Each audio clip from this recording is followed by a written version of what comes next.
शरीयत फाइनल, जिसे हराम होना था हो चुका, जिसे हलाल होना था हो चुका। अब न कोई मौलवी और मुल्ला किसी को यह पावर इख्तियार नहीं कि हराम को हलाल कर दे। किसी पीर किसी फकीर की औकात नहीं है कि हराम को कोई हलाल कर दे या हलाल को कोई हराम कर दे।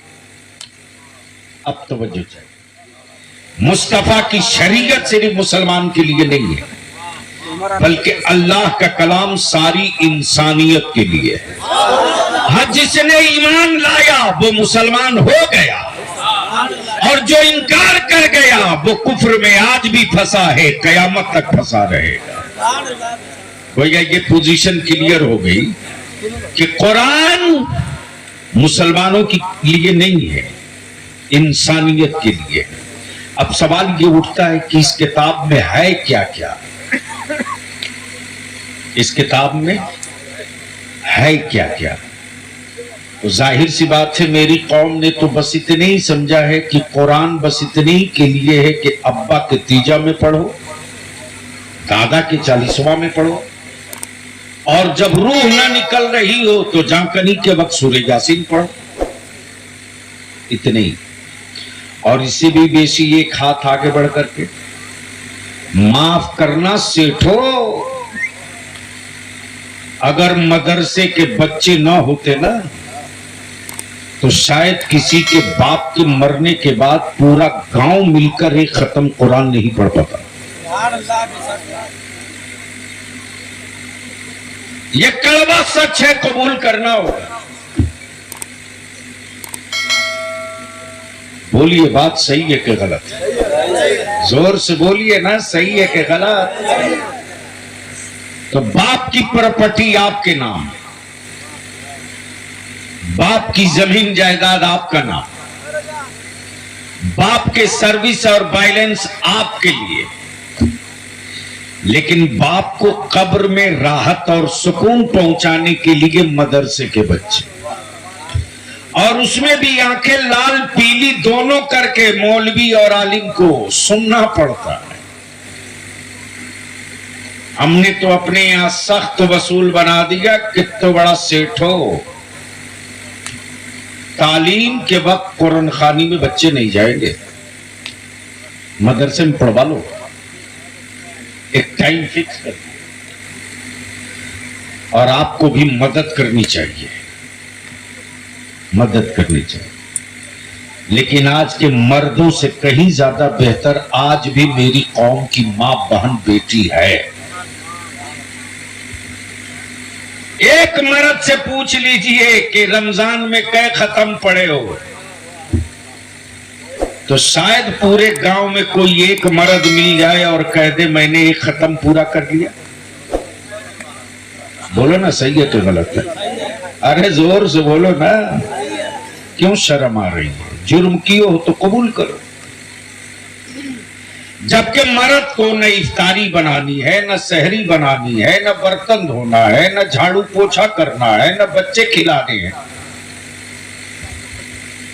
बहुत ताव दिया तो जा करके बाजार से इफ्तार का फल लेके चला आया। बोलो सही बोल रहा हूं कि गलत? अरे जोर से बोलो, सही बोल रहा हूं कि गलत? लेकिन ये मेरी मां बहन बेटियां सारा काम करने के बावजूद, सारा काम करने के बावजूद कम से कम 2 खत्म कुरान शरीफ तो एक रमजान में कर ही लेती है। 2 खत्म तो कर ही लेती। लेकिन यहां तो ढूंढा जाता है कि 5 दिन की तरावी कहां हो रही।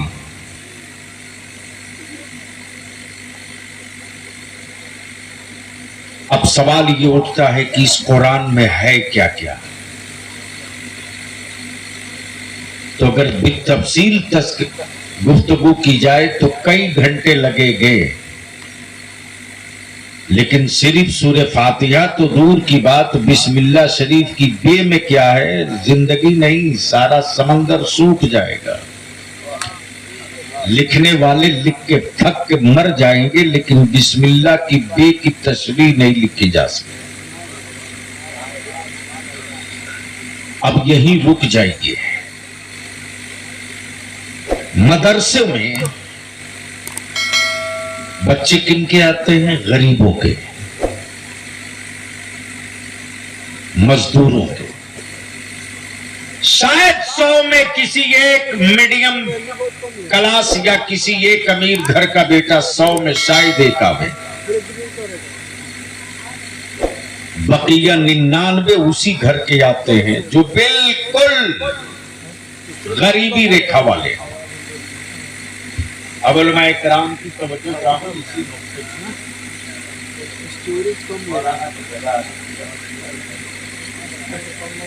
अरे सर सुनेंगे? अरे बोलिए ना, सुनेंगे? तो एक बार धीरे से बोल दीजिए, या रसूल अल्लाह। मैं क्या कह रहा था, कोई याद दिलाएगा? यानी इतनी देर से मैं यूं ही घूम रहा हूं क्या? मदरसों में गरीबों के ही बच्चे आते हैं। हाँ ये ठीक है, ये भी मैं मानता हूं कि जिनके बेटे के हाथ में अपाची है, 50,000 का मोबाइल है, 5,000 का जूता है, उसमें भी 100 में 99 वैसे ही मिलते हैं जो मदरसे के बच्चों को ऐसे ही समझते हैं कि अरे यार के ऐसे ही है। अल्लाह के वास्ते अपने जहन से इस बात को निकाल देना सिसवा वाले, इसको खुरच के साफ कर देना।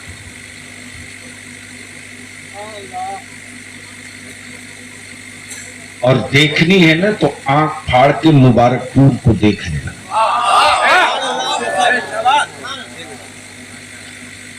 मुबारकपुर एक छोटा सा बाजार था, बाजार इंडिया के नक्शे पर तो छोड़ यार, जिला के नक्शे पर एक बाजार था। न कोई स्टील प्लांट, न कोई डिफेंस फैक्ट्री, न कोई टाटा बिरला की यूनिट, न कोई सत्ता और राजनीति का केंद्र, न किसी बड़े मिनिस्टर और किसी राष्ट्रपति की जाए पैदाइश, लेकिन एक फकीर चला था आला हजरत के मसलक का असीर बनकर। मोहब्बत से बोल दो, बोल दो। जिसकी आंखों में अकीदे की चमक थी, जिसके दिल में मुस्तफा के दीन का दर्द था, जिसके वजूद में महशर की तपिश की का एहसास भी था, उम्मते मुस्तफा के बचाने की एक जद्दोजहद भी थी। उस गरीब कस्बे में ऐलान किया, कस्बे वालों, कस्बे वालों, हाथों के हुनर से अपनी नस्लों की रोटी तो इकट्ठा कर लेते हो, हाथों के हुनर से अपने बच्चों की परवरिश का इंतजाम तो कर लेते हो, लेकिन अगर 3 बेटा है तो 1 बेटा और बढ़ा लो, अगर 2 बेटा है तो 1 बेटा और बढ़ा लो। अपने घर के बेटों के साथ साथ मुस्तफा के मेहमान को भी बेटा बना लो, रसूलुल्लाह के मेहमान को भी बेटा बना लो। और माओ ने नबी के मेहमानों को जब अपना बेटा बनाना शुरू कर दिया तो रब की रहमतों ने, रब जुलजलाल की रहमतों ने वहीं से अंगड़ाई लेना शुरू किया। जब नबी का मेहमान भूखा नहीं रहेगा तो वो खानदान भी कभी भूखा नहीं रहेगा, वो घराना भी कभी भूखा नहीं। आज पूरे वर्ल्ड के नक्शे पर वो कस्बा पहुंच गया।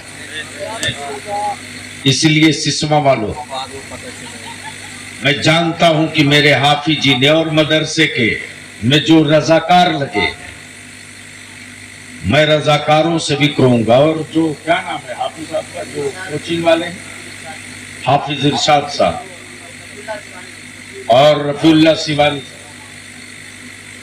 मौलाना एजाज साहब, हमने अपने यहाँ इंग्लिश, मैथ और भारत का संविधान लाजमी क्लास कर दिया। आगे आ जाए, लाजमी क्लास किया। और अब मैं 3 महीने के बाद स्पॉट बुलाऊंगा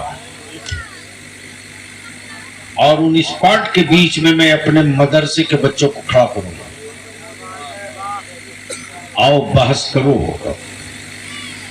भारत के संविधान के साथ। वक्त और हालात उस मोड़ पर लाकर खड़ा कर दिए हैं कि इस वक्त लाजमी हैसियत हो गया है कि मदरसे से बच्चे जहां एक तरफ सीने के एक तरफ कुरान लेकर चले, वहीं दूसरी तरफ भारत का संविधान लेकर चले। वो वक्त आ गया। अब यही रुक कर अर्ज कर दूं कि आखिर मदरसों से हुक्मरानों को डर क्यों लगता है?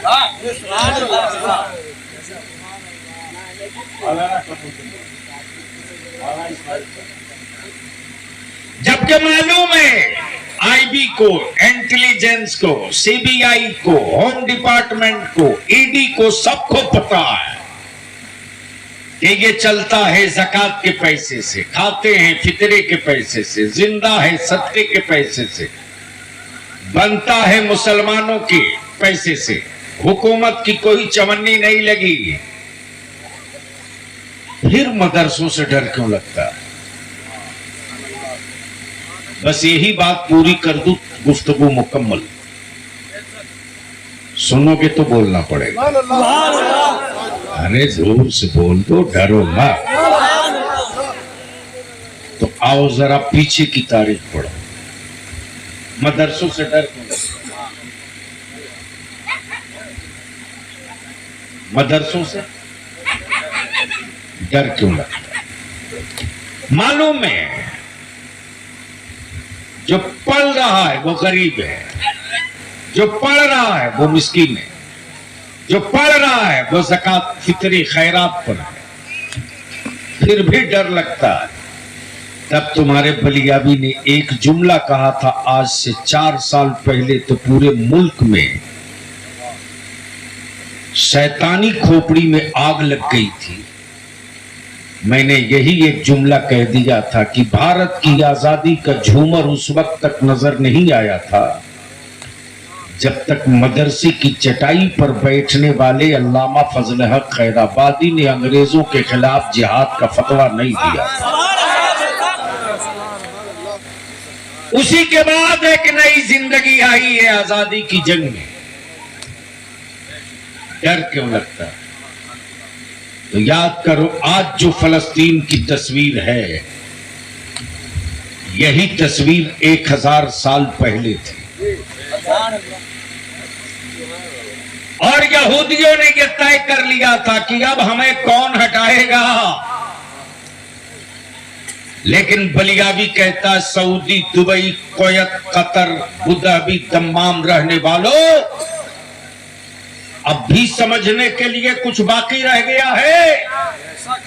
काबे की कमाई खाने वाले अरब के शाह एक लफ्ज न बोल सके बैतुल मुकद्दस की आजादी के लिए, लेकिन भारत का गरीब सुन्नी मुसलमान हर रोज अमेरिका को ललकार कर कह रहा है, तेरे कलेजे में दम है तो थोड़ी सी चादर खसका के देख, हम करबला भी जीते हुए जानते हैं, बैतुल मुकद्दस भी।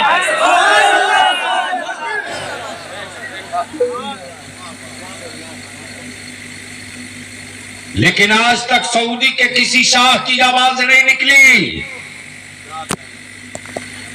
इस्लामी मुल्क के लेबल लगा करके काबे की कमाई से यहूदियों के रिश्ते करने वालों, तुमसे करोड़ों दर्जा भारत का गरीब ईमान वाला है। 1000 साल पहले मदरसों से डर क्यों लगता? 1000 साल पहले इसी तरह का कब्जा था यहूदियों का बैतुल मुकद्दस पर,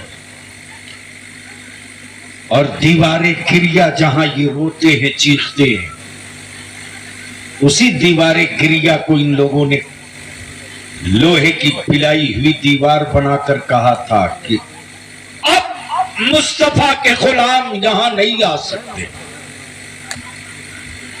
लेकिन मालूम है बैतुल मुकद्दस क्या है? मालूम है? अरे बोलो ना, नहीं मालूम है? 100 में शायद 2 को मालूम हो। ये वही बैतुल मुकद्दस है जो पूरी दुनिया के ईमान वालों का किबले ऊला है, और ये वही बैतुल मुकद्दस है जो शबे मेराज की रात नबी ये रहमत ने उसी मस्जिद नबवी में इमामत की थी, और पैगंबरों ने मुस्तफा की इमामत में नमाज अदा की। अब जहन अब तवज्जो चाहो, जिसका इंतकाल बहुत पहले हो गया हो, साल 200-400 साल पहले नहीं, 40 दिन नहीं, 4 घंटा पहले जिसकी कब्र बनी हो, क्या वो किसी मस्जिद में नमाज पढ़ने जाएगा? अरे बोलो ना, जोर से बोलो। बाबू जल्दी कर लो। हाँ, ये भी आप ही की तुम्हारी मोहब्बत कर। गलती से अगर किसी ने, जिसका 2 दिन पहले इंतकाल हुआ और ईशा के वक्त वो देख ले मस्जिद में, तो पूरा गांव खाली हो जाएगा कि नहीं हो जाएगा? अरे बोलो ना, कमाल है साहब। कहां गई अकल के टूर? कहां गए? मेरे नबी के जिंदा होने के सबूत मांगने वाली, ये कहां गए? सदका खोर, ज़कात खोर।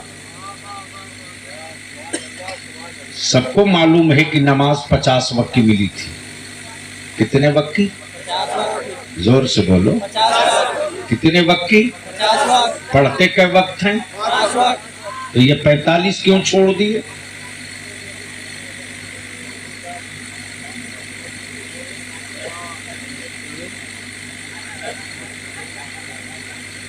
तो उन मौलवियों से भी पूछो कि जब सैयदना मूसा कलीमुल्लाह माज़अल्लाह मर चुके थे, तो फिर ये चौथे आसमान पर इंतजार करते किसका रहे? और एक बार नहीं, 9 बार। एक बार नहीं, 9 बार। यही है ना कि जब सैयदना मूसा कलीमुल्लाह से मुलाकात हुई तो कलीमुल्लाह ने अर्ज किया, रसूल अल्लाह, रब ने आपको क्या अता किया है? तो आका करीम ने क्या फरमाया? मेरी उम्मत को 50 वक्त की नमाज दिया है। यही है ना। सैयदना मूसा कलीमुल्लाह ने क्या कहा? या रसूल अल्लाह, आपकी उम्मत बड़ी कमजोर है, कम कराई। अब मैं भी सोचते रहा, अरशद बाबू, पढ़नी थी नमाज मुस्तफा की उम्मत को। सैयदना मूसा कलीमुल्लाह को इसमें क्या इंटरेस्ट था कि कम कराइए? उनका क्या मफाद इसमें था?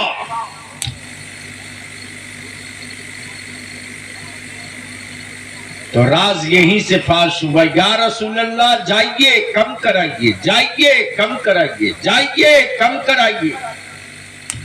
आलम तसव्वुर में सोचते रहा, एक कलीमुल्लाह पढ़नी मुस्तफा की उम्मत को है, आपको क्यों इतना हमसे दर्द है? तो जवाब मिलेगा, बेवकूफ, कुछ तेरा भी भला हो, कुछ मेरा भी भला हो।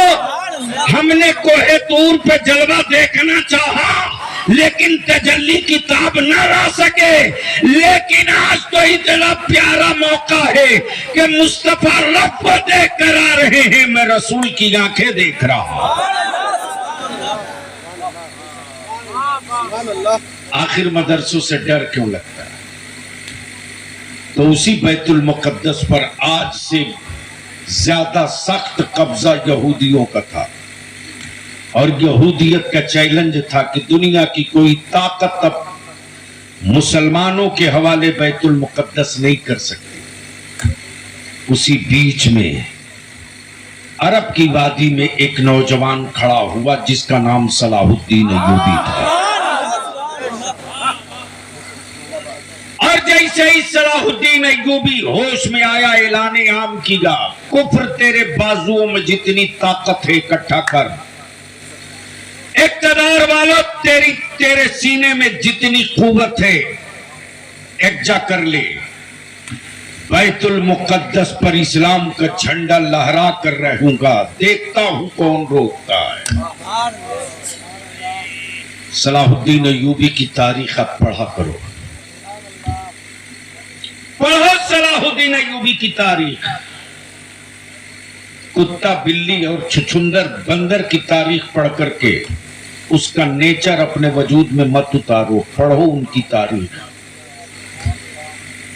पढ़ो शहीद टीपू सुल्तान की तारीख, पढ़ो आलमगीर औरंगजेब की तारीख, पढ़ो नूरुद्दीन जंगी की तारीख, पढ़ो सहाबा की तारीख, पढ़ो खुलफाए राशिदीन की तारीख। जब पढ़ोगे सैयदना अबू बकर सिद्दीक की तारीख तो नबी का इश्क जिंदा होगा। पढ़ोगे जब उस्मान गनी की तारीख तो मुस्तफा की दीन पर दौलत लुटाने का हौसला पैदा होगा। जब पढ़ोगे तारीख फारूक आजम की तो हुकूमत करने का जज्बा और सलीका पैदा होगा। जब पढ़ोगे तारीख मौला अली की तो शहादत का जज्बा और जोश पैदा होगा। जब पढ़ोगे इमाम हुसैन की तारीख तो मैदान जीतने का हुनर तुझको आ जाएगा। जब पढ़ोगे तारीख अब्बास की तो पानी का पानी उतारने का हुनर आ जाएगा। जब पढ़ोगे नन्हे अली असगर की तारीख तो बचपने में जंग पे जाने का हौसला मिल जाएगा। और मेरी माँ बहन बेटियों, तुम पढ़ना चाहती हो तो पढ़ो फातिमा का सब्र, तुझको सब कुछ समझ में आ जाएगा। पढ़ो सैयदा ज़ैनब का इसार तो मुस्तफा का दीन बचाने का हौसला आ जाएगा। पढ़ो सहाबियात के तस्करे तो मुस्तफा के दीन पर लुटने का मरने का जज्बा पैदा हो। आखिर डर क्यों लगता है मदरसों से? सलाहुद्दीन अय्यूबी ने जब ऐलान किया तो कुफ्र में एक तूफान हुआ। देखते देखते कुफ्र के किले को पास पास रेजा रेजा करके सलाहुद्दीन अय्यूबी ने बैतुल मुकद्दस पर फतह का झंडा गाड़कर बैतुल मुकद्दस की कुंजी ले लिया। अब तो बोल दो, अब तो बोल दो। ये वक्त जो होता है ना तकरीर खाने का होता है, सुनने का, बस 2 मिनट और। जब पूरी यहूदी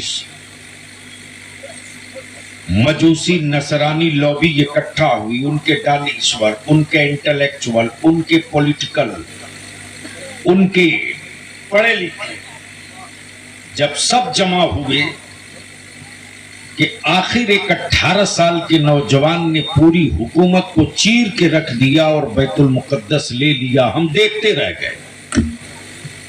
पता करो कि सलाहुद्दीन अय्यूबी की तालीम कहां हुई, पढ़ा कहां से? मदरसों से डरते। जब पता किया तो मालूम हुआ सलाहुद्दीन अय्यूबी की तालीम किसी कॉलेज, किसी स्कूल से नहीं, मदरसे से हुई। कहां से? कहां से? तुमने सलाहुद्दीन को नहीं पढ़ा है, कुफ्र ने पढ़ लिया। तुमने बैतुल मुकद्दस की तारीख नहीं पढ़ी, कुफ्र ने पढ़ लिया। मदरसों से डर इसलिए लगता है कि फिर कहीं चटाई से सलाहुद्दीन अय्यूबी न निकल जाए। इसलिए हुक्मरानों के सनके हुए बुलडोजर हमारे मदरसे ढूंढते हैं। इसीलिए अब इसको यहीं रोक लो। कल के मदरसे में आज के मदरसे में सिर्फ थोड़ा सा फर्क है, थोड़ा सा फर्क है। वो फर्क ये है कि आज के मदरसे में पढ़ाने वाले कादरी हैं, आज के मदरसों में पढ़ाने वाले कादरी हैं। सलाहुद्दीन अय्यूबी को पढ़ाने वाला बगदाद का अब्दुल कादिर था। तो अब आप सोच सकते हो, जिसका उस्ताद अब्दुल कादिर हो वो क्या नहीं है जो अब मेरे गौस ने पिला न दिया हो। इसलिए सिसवा वालों, मोच के लिए लड़ोगे तो नस्लों का सर नहीं बचेगा, और नस्लों के मुस्तकबिल के लिए लड़ोगे तो सर भी बचेगा, मोच भी बचेगी। तुम्हारे जिस्म पर खराश आवे मरहम लगा लेना, शिकवा मत करना, लेकिन इस मिशन को कभी टूटने मत देना, कमजोर मत होने देना। जमीन और जायदाद के लिए आस्तीन चढ़ाते हो, इसे बंद करो। अपनी नस्लों के लिए एक बेहतर वैकल्पिक व्यवस्था करो। और मेरी माँ बहन बेटियां आई हैं, मैं माँ बहन बेटियों से भी कहूंगा, ये तावीज ओवीज की दुकानें जो खुली हैं इसको बंद करो। हाँ, सीधी बात। इधर तो देखिए पूरी वैकेंसी चल रही है माँ। हाँ? और एजेंट भी इतने खूबसूरत थे तावीज बिचवाने वाले, मत पूछो साहब। इन माफियाओं की दुकान बंद करने का एक बेहतर रास्ता है, मैं पूरे चैलेंज से बोल रहा हूं। मेरी माँ बहन बेटी आई हो, इस जलसे से सिर्फ एक पैगाम लेके जाओ मेरा। तुम्हारा बेटा हो कि तुम्हारी बेटी हो कि तुम्हारा पोता हो कि तुम्हारा नवासा हो, मां हो तो बेटियों को वसीयत करो, सास हो तो बहू को ताकीद करो, शौहर हो तो अपनी बीवी को समझा दो। देख मेरा बेटा पैदा हो या बेटी पैदा हो और तुम किसी काम में हो, मेरी औलाद को भूख लगी हो, वो चीख रही हो, चीखने देना, रोने देना। जिंदगी रब ने दी होगी तो मरेगा नहीं, रोने देना। लेकिन बेटे को चुप कराने के लिए मोबाइल में गाना लगाकर उसके कान के करीब मत रखना। पहले वजू करना, पहले वजू करना, और वजू करने के बाद मेरी औलाद को अपने आंचल में चारों तरफ से छुपा लेना, और औलाद को आंचल में छुपाने के बाद अपने सीने और पिस्तान से लगा देना। मेरी औलाद जब तक तेरा दूध पीते रहे तू मेरे मुस्तफा पर दुरूद पढ़ती रहा। अगर मौत तुमने अपने बेटा और बेटी को दुरूद पढ़कर दूध पिला दिया तो ये चैलेंज मेरा किसी जादूगर, किसी साहिर की औकात नहीं है कि वो दूध, जिन बच्चों को दूध दुरूद पढ़कर दूध पिला दिया गया हो, उस पर किसी डाइन, किसी साहिर, किसी जादूगर का असर हो जाए। बल्कि जिस बच्चे ने दूध दुरूद पढ़ करके पिया हो, दुरूद की सदाएं सुन करके जिस बच्चे ने दूध पिया हो, अगर वो पानी पर जवानी में दम कर देगा तो जिसको पिला दिया जाएगा उसका भी सहर खत्म होगा, उसका भी जादू खत्म। दुनिया में एक ही तो किताब है जो सबसे ज्यादा छपती है, सबसे ज्यादा पढ़ी जाती है और सबसे ज्यादा पढ़ी जाएगी, उसी किताब का नाम है कुरान। फिर कभी इंशाअल्लाह, अल्हम्दुलिल्लाह जलसा आपने अच्छा कराया, लेकिन जितने मेहमान बुलाए तो वो एक रात के जलसे का काम नहीं, कम से कम 2 रात करना चाहिए। लेकिन हिम्मत नहीं हारनी चाहिए, हिम्मत बुलंद रखनी चाहिए। और काम करने वाले को बर्दाश्त करने का मादा और पित्ता होना चाहिए। हम तो इन दिनों बिल्कुल जब ठान लिए हैं तो कौन क्या कहता हमको कुछ सुनाइए नहीं देता। हमें करना क्या है सिर्फ वो दिखाई देता है। इंशाअल्लाह आने वाले दिनों में हर गांव तक मैं पहुंचने की कोशिश कर रहा हूं, जो जलसे के जरिए नहीं, गांव में मीटिंग के जरिए आधा घंटा 20 मिनट 25 मिनट पहले खबर करके, इसलिए कि अब हमें शहरों की रौनक मेरी नस्लों का वकार नहीं लौटाने वाला, गांव का इत्तेहाद हमारे मुल्क का निज़ाम बदलने वाला है। वाखिर दावाना अनिल हम्दुलिल्लाहि रब्बिल आलमीन। अपनी जगह बैठे रहें, अभी शोरा बाकी हैं, अख्तर ज़िया बाकी।